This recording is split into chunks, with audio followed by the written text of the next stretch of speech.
આજે આપણે લચ્છા પરોઠા બનાવીશું. એના માટે મેં ઘઉંનો લોટ લીધો છે 1 વાટકી. જો તમારે મેદો પણ નાખવો હોય તો અડધી વાટકી મેદો પણ નાખી શકો. મેં એકલો ઘઉંનો લોટ લીધો છે. હવે આપણે લોટ બાંધી દઈશું પરોઠા માટે.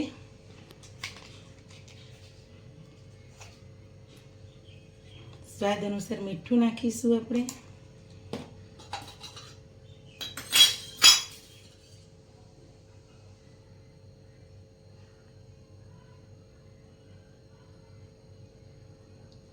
એક મોટો ચમચો આપણે તેલ નાખ્યું.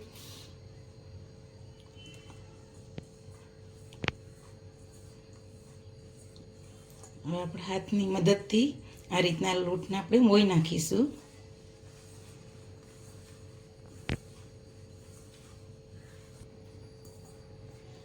હવે પાણી થોડું થોડું રેડી આપણે પરોઠાનો લોટ બાંધી દઈશું.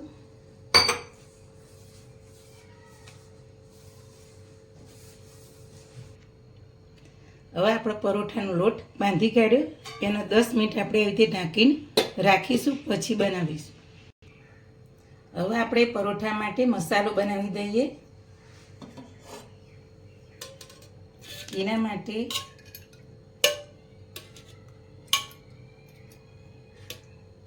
ત્રણ ચમચી આપણો ઘરનું ઘી લીધું મેં.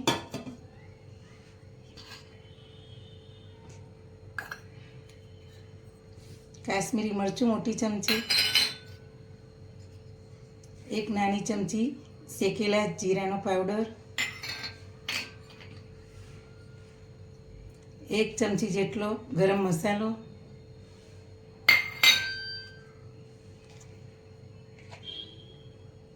આપણે પરોઠામાં મીઠું નાખ્યું છે એટલે આમાં થોડું નાખીશું ચપટી.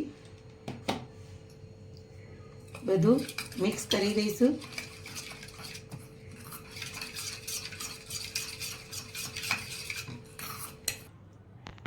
હવે આપણે લચ્છા પરોઠા જોડે ખાવા માટે ચટણી બનાવીશું. એના માટે હવે આપણે તવી ગરમ કરવા મૂકીશું.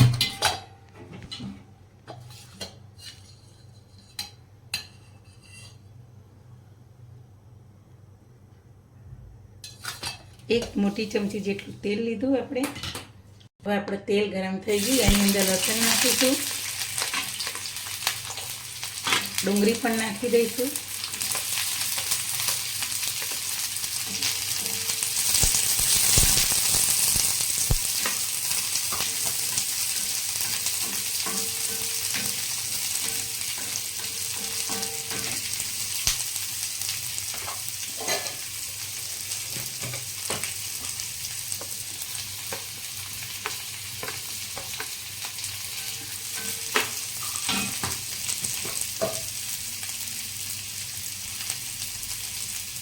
ચપટી મીઠું નાખીશું, જલ્દી ડુંગળી અને લસણ અંદર સંતરાઈ જાય એના માટે.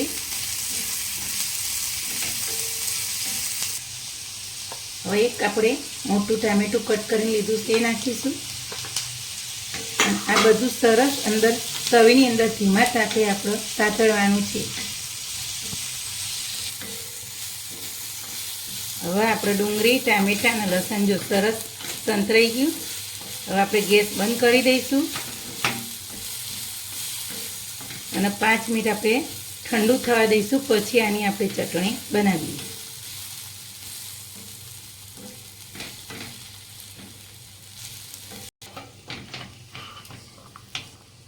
હવે આપણે ડીશમાં આ રીતના કાઢી લઈશું. પછી ઠંડુ થવા દઈએ.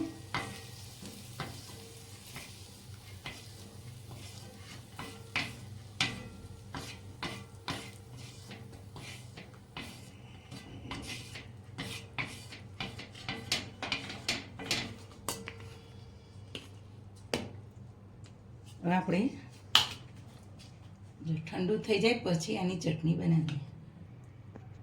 હવે આપણે જો ઠંડુ થઈ ગયું, ડુંગળી, ટામેટાં, લસણ હવે આપણે બાઉલમાં લઈ લઈશું મિક્સરના.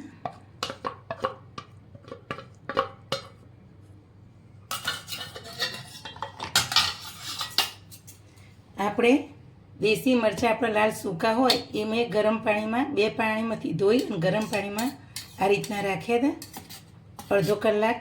હવે આપણે બાઉલમાં લઈ લઈશું એને પણ.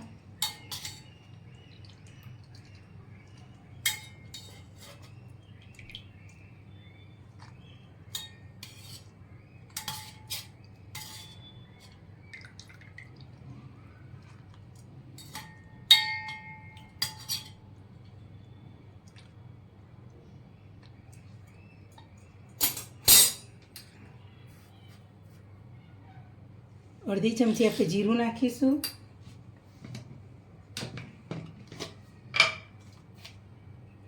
આપણે ડુંગળીને એવું શેક્યું એની અંદર આપણે મીઠું નાખ્યું, આમાં થોડું નાખીશું ચપટી.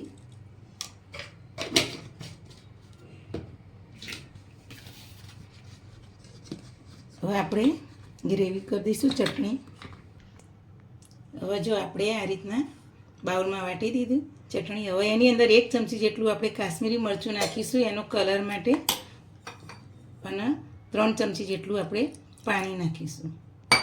હવે ફરીથી આપણે મિક્સરમાં હવે આપણે મરચાંની ડુંગળીની ચટણી તૈયાર થઈ ગઈ. હવે આપણે બાઉલમાં કાઢી લઈશું.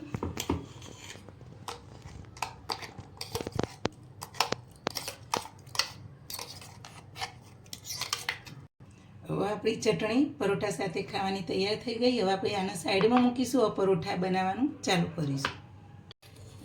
હવે આપણે પરોઠા બનાવીએ. લોટને એકવાર આપણે મસરી કાઢીએ.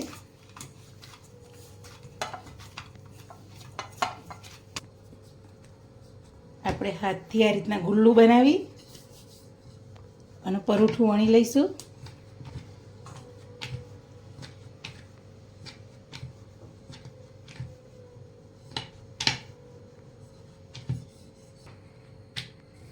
જો આપણે પરોઠું આ રીતના વણી લીધું. હવે એની અંદર આપણે તૈયાર કરેલો ઘીવાળો મસાલો લગાવીશું.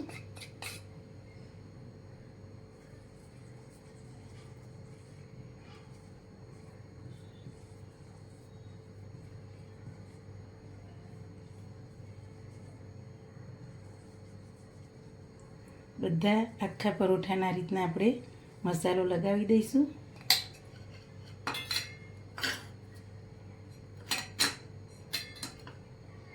ઉપરથી કોથમીર નાખીશું.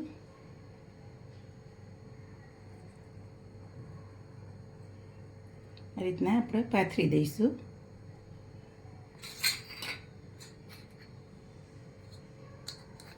આપણે ઝીણું કટ કરેલું સૂકું લસણ લીધું છે એ નાખીશું.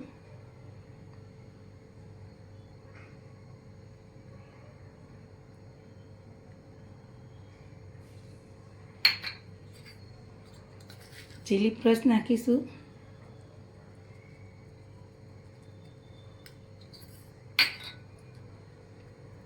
મોઝરેલા ચીઝ આપણે નાખીશું.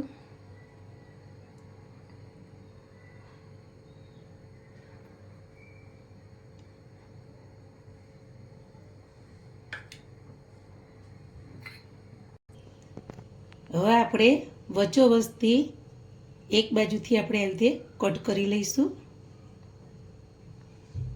જો આ રીતે વચ્ચેથી જ લેવાનું, પછી એનો આપણે કોન બનાવવાનો.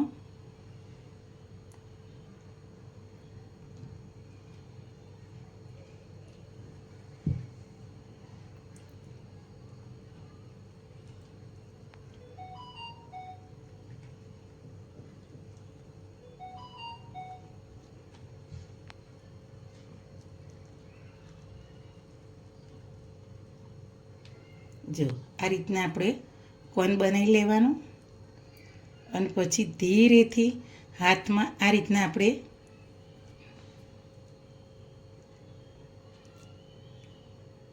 જો ગુલ્લા જેવું આપણે બનાવી દેવાનું.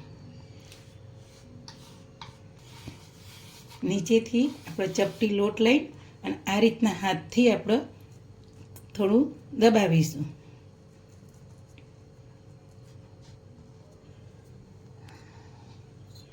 ઉપરથી લીલા મરચાં કટ કરેલા નાખીશું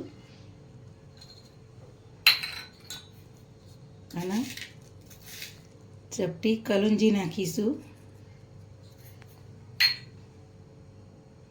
અને લોટ નાખી આપણે વેલણથી પરોઠો વણી લઈશું.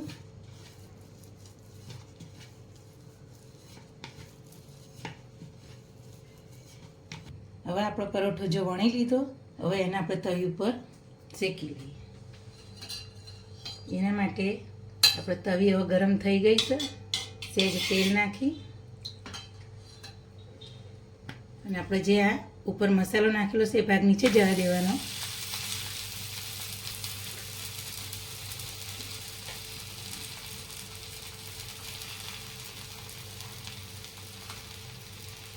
આ રીતે ફરતા તેલ નાખીશું આપણે. પરોઠો ચડે ત્યાં સુધી આપણે બીજો પરોઠો વણી લઈશું.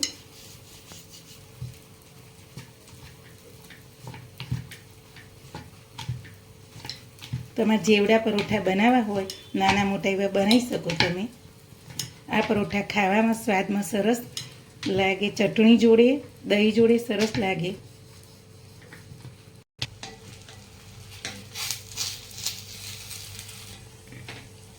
હવે આપણે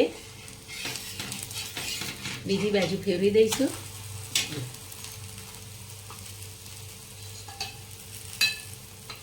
બીજી બાજુ પણ આપણે તેલ નાખીશું. પરોઠો વણી લીધો. હવે આપણે એના પણ મસાલો આ રીતના લગાવી દઈએ.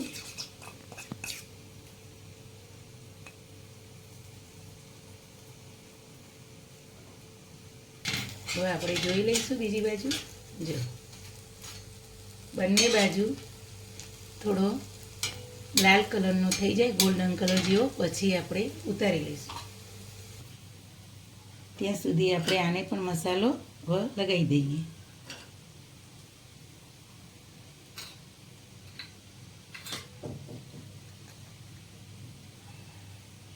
જે પરોઠો આપણે બનાવીએ એના જેવી રીતે જ આપણે આ રીતના મસાલો બધો લગાવવાનો.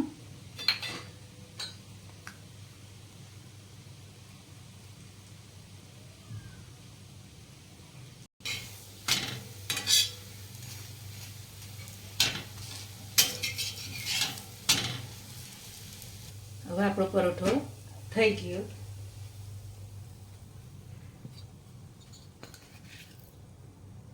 ચીલી પ્લસ નાખી દઈશું ઉપરથી.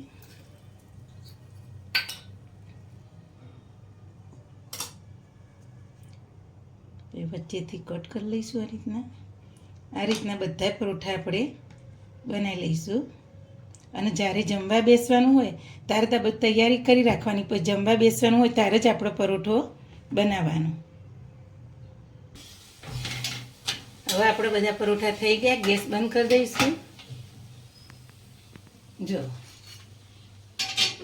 આપણે લચ્છા પરોઠા તૈયાર થઈ ગયા. હવે આપણે સર્વિંગ પ્લેટમાં લઈ લઈશું. હવે આપણા લચ્છા પરોઠા અને ચટણી તૈયાર થઈ ગઈ. અને દહીં સાથે પણ ખવાય, ચટણી જોડે પણ સરસ લાગે. આપણા પરોઠા તૈયાર થઈ ગયા. આવી મારી નવી નવી વાનગી જોવા મારી ચેનલને શેર કરજો, લાઈક કરજો, સબસ્ક્રાઈબ કરજો.